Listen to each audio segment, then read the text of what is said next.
Hey guys, today's August 1st. Got a few things going on in the garden. I want to show you what's up and go over where things are at. In the last video, I didn't have any broccoli, but as you can see, the broccoli is really starting to come along now. I've actually already done a little bit of freezing of some broccoli already. It kind of just went from nothing to about 5 or 6 large broccoli heads all at once. So, cut some of that, froze some of it, have been eating off this pretty regularly. See that just about every plant has some level of head going on. There's one I cut last night. So the broccoli is doing pretty well. I want to point out that I do have some bug issues going on. You see the holes here.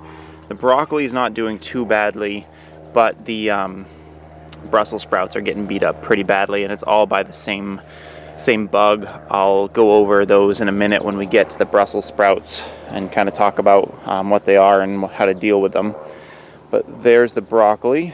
I did pull up my broccoli rabe finally, cleaned that up. I haven't put anything else in here. I think I'm actually going to just grab some broccoli rabe seeds and plant a second planting that will just come up for the fall planting. I've heard a lot of people say they have success doing that. I haven't really ever tried it, so I'm going to give that a try this year. Here are the pole beans. Oh, see that little white white moth right there? Flew off and I lost him, but that's actually the culprit that's hurting my Brussels sprouts, my broccoli. But like I said, I'll go over that in just a second. So pole beans are doing well. You can see I've got very minimal damage on these. Like I said, those Japanese beetles really were much better this year than last year. I'm not sure what the big difference was, but pretty happy about it. So I've got tons of blossoms on the pole beans. They're going to do really well. They didn't grow as tall this year as they did last year. Last year I put in, they grew up way over the top of the fence that was about the same size as this. So I'm not sure why, but still looks like we'll get a good crop. Kale is, it's kale. It always does well. Don't have to do much with kale other than just keep eating from it. So that's good. All right, Brussels sprouts. Now, for some reason, these two beds, which were mostly the plants I got from my parents, so a slightly different variety, they're doing a little bit better.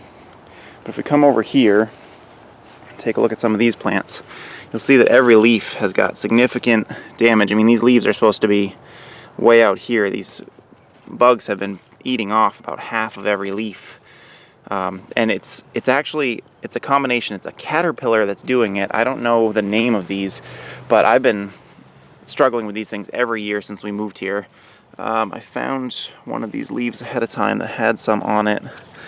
Where'd you go? All right, right there. So, see that little guy? And then right there next to it is another little one. These are the really adolescent caterpillars. They normally get about, maybe like 3/4 of an inch long when they're fully grown, and then they go into a cocoon and turn into one of those little white moths that we just noticed. But man, they are everywhere. I've been coming out every night and flipping over leaves and looking for them. They blend in really well, so sometimes it's hard to find them, and you have to come out a couple nights in a row to finally track down where they're at. They seem to like the leaves that are a couple of weeks old, not the super young ones, and not these big outer ones. They leave those alone, but it's the ones right in the middle, like 2 weeks old. It's their favorite meal. So anyway, the best way to deal with them is just come out, pick them off, and squash them, get rid of them.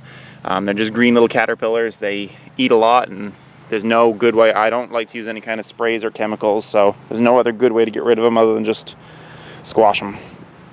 Before we move on, I just want to show you, got our first sunflower opened up. It's one of those smaller new varieties that I've never grown before.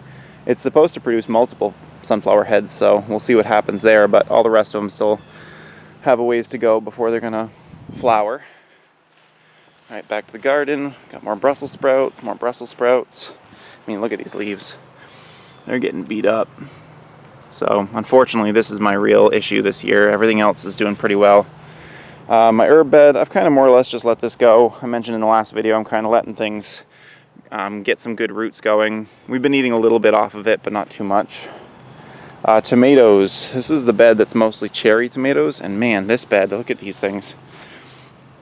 Like, look at behind and back there, there are more. Up here, there's more just everywhere on this thing, and then there's blossoms everywhere. So we're gonna have plenty of cherry tomatoes soon. Basil's doing well. I have been taking the time to dry quite a bit of basil. So we're going to be set to go for the winter on that. Normally we make quite a bit of pesto as well, but we haven't really been in the mood for it as much this year yet. But basil's doing well. Over here, the eggplant, just now starting to get some bug damage. I haven't really identified what's getting at it, but it's pretty minor so far. I'm hoping they're gonna be fine.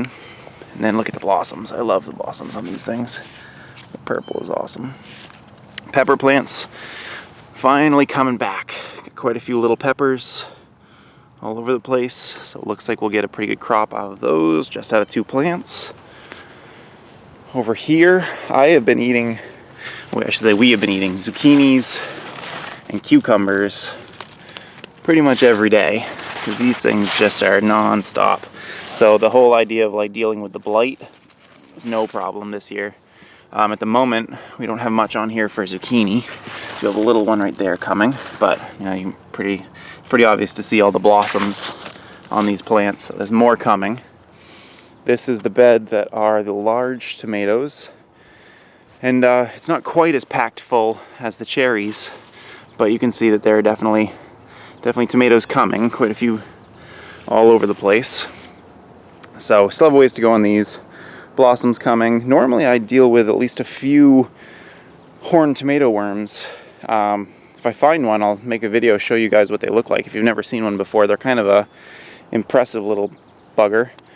But you can quickly identify when you have a problem with one of those, because they eat a ton. You'll come out one day and everything seems fine. Feels like you come out the very next day and they've eaten a quarter of your plant off. They're so vicious on these plants, but I don't see any damage anywhere on these things, so maybe we're lucking out this year and we're not going to have any problems. Carrots are coming along. Got a couple that the tops are starting to poke through. Looks pretty good. Here, if we... yeah, these are going to do great. Still probably have another couple of weeks till I start pulling up a few of these. And that's pretty much it. That bed is still empty. Probably spinach in another few weeks on that one.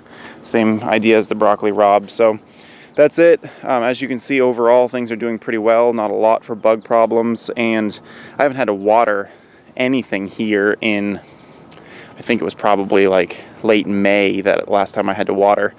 Weather's been pretty good, been hot and humid, getting rain at least once or twice a week. So it's been pretty easy to take care of. All right, that's it. Thanks for watching. I'll see you in the next update.